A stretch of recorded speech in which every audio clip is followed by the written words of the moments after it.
Hello, welcome to another episode of Behind the Tweet, and I am here to tell you about the greatest disaster in this house in a very long time. Now, every day of mine is a disaster to one degree or another.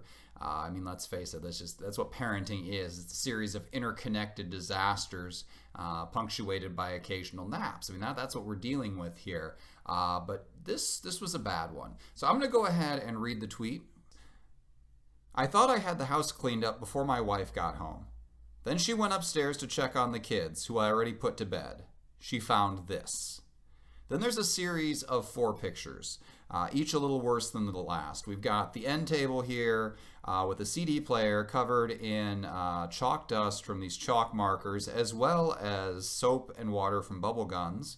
Then we've got Lucy looking just slightly guilty there. I think there's enough evidence to convict. And then we've got Waffle looking looking completely indifferent. She's not fessing up to anything. And then we've got a closer view of the carpet here. And this last picture is actually after I tried to clean it up. It did not get any better. So here's what happened. First of all, let me stress that I am completely blameless. I am an amazing parent. It would never in any way willingly let this happen through my actions. Through my inactions, maybe. I might have had something to do with this. So Lola was out of the house. Our older 2 kids, our 8-year-old and our 6-year-old, were staying with their aunt and uncle for a couple of days. And I had dropped them off halfway there because their aunt and uncle live in Ohio.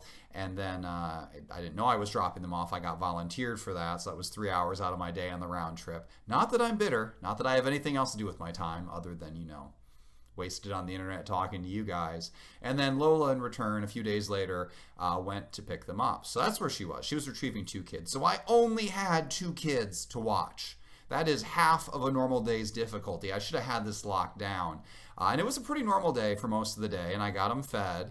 And then as I was, it was almost time to get them ready for bed, Lucy ran in and said, Gilly's getting a drink, which I have no idea what that means because her water is in here. And I go out there, and sure enough, the pig has knocked over a cup of milk. She's up on the coffee table. She's drinking, and it was not a good situation. So I did the responsible thing and took a picture and posted it to the internet. Then I politely shooed the pig off the coffee table. Then I went and cleaned everything up. And I thought the crisis was resolved. I thought this is the worst possible thing that could happen when my wife is away. And she's going to come back and she's not going to see any evidence of it unless, one of you tells her. And then I'm going to be home free. And so I get the kids dressed for bed and I tuck them in and we're all done. I go downstairs to play Xbox like an adult. And as I'm downstairs, I hear the kids running around upstairs, and I hear them laughing. And most importantly, they don't try to come downstairs. They don't beg to leave their room. Now, they have always had an issue with staying in their beds. Half the time, Waffle crawls in to Lucy's bed because why would you want to sleep in your own bed when you can sleep at the opposite end of somebody else's bed and make everyone as uncomfortable as possible?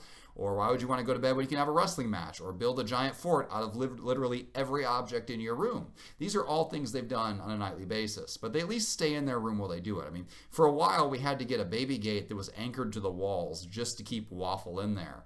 But she was past that stage, and I thought, you know what? If they want to cause chaos, as long as they're in their own room, what can they really hurt?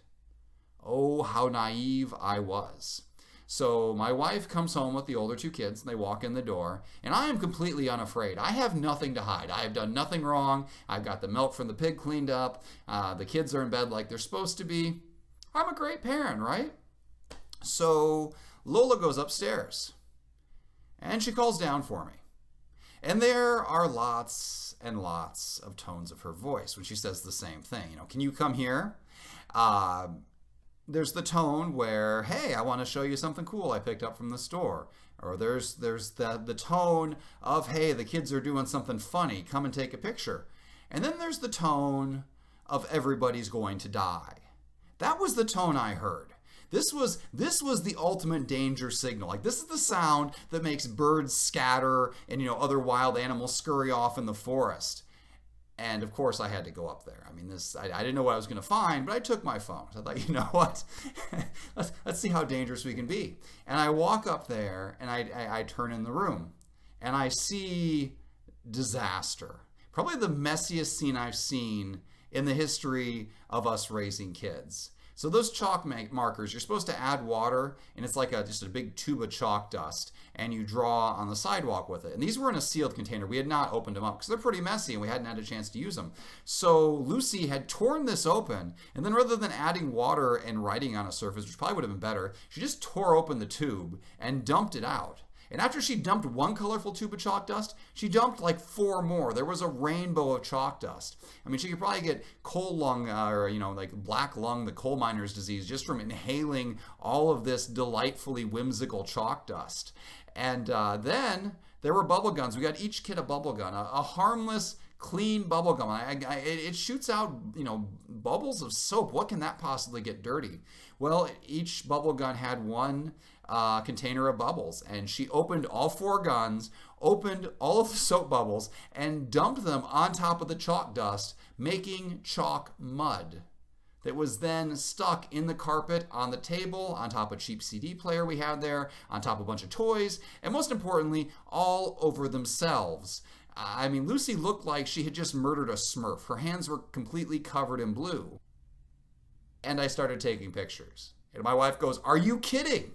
Like, this was not the kidding of, "Oh, my husband's so silly and ridiculous." That was the tone of, "Put your phone away or you are going to end up in a shallow grave." Like, this was the danger zone. This is the most dangerous thing I've ever done. But did I put my phone away? Did I say I need to be responsible right now? No. I said, you know what? We're too far in. If my life is going to be ruined by this chalk dust, I am going to go down with some pictures and some evidence of why I died tonight. So I kept snapping pictures. They're not the best pictures. I mean, I had like 3 seconds to do that before I was hit by the full wrath of my wife. And then I went and took pictures of the kids in the bathroom. And Lucy looked like she was showing remorse. Now, she was not showing remorse for what she had done. She had 0 qualms about tearing open all that stuff. She was sorry that she got caught. And Waffle was sorry for nothing. She had no idea what the problem was. Why would it be an issue dumping chalk dust all over a room and then turning it into chalk mud? Why would that be a bad thing? Waffle probably didn't even remember that she had done it.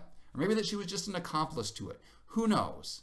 Lucy tried to blame Waffle for everything. I don't think Waffle could have reached that stuff. I definitely don't think she could have torn out the package. But she was there as a willing accomplice, because why wouldn't she be? Because when your sister is destroying a room, the polite thing to do is to help her destroy it with you. So both kids got an immediate bath. Well, my wife started trying to clean up in the other room. Then I went in there and tried to clean up the other room too. We got out the diaper wipes, and that didn't really work. We tried paper towels, and we were able to get some of the hard surfaces clean. And we tried the vacuum on the carpet, and it did nothing, absolutely nothing, because again, it was chalk mud. So currently it's upstairs drying, just hardening into the carpet. And we're thinking maybe it'll be easier to clean up when it's dry. Or maybe we're just lazy and in denial and we don't want to deal with our clown carpet. That's really what it looks like. It looks like somebody ran over a clown. Or as many of you said, it looks like a unicorn exploded in there. So if we can't vacuum it up when it's dry, we'll have to try the carpet cleaner. And if the carpet cleaner doesn't work, we're just going to have to move. Because that color is everywhere and we're not getting it out. This was pretty bad. This is going to take hours to work out. Maybe we just need to get the carpet replaced. I can't say our kids have ever done something so bad before that it required like a renovation expense. Let's just recarpet the whole upstairs to cover this. But you know what? That's what kids are for. They're for setting new records and surprising you. But always in ways that are bad. When people say kids are full of surprises, they're not saying, oh, they're so whimsical and fun. They're saying, oh, every day they're going to make you question your sanity and your decision to reproduce. That's what it means to be a parent.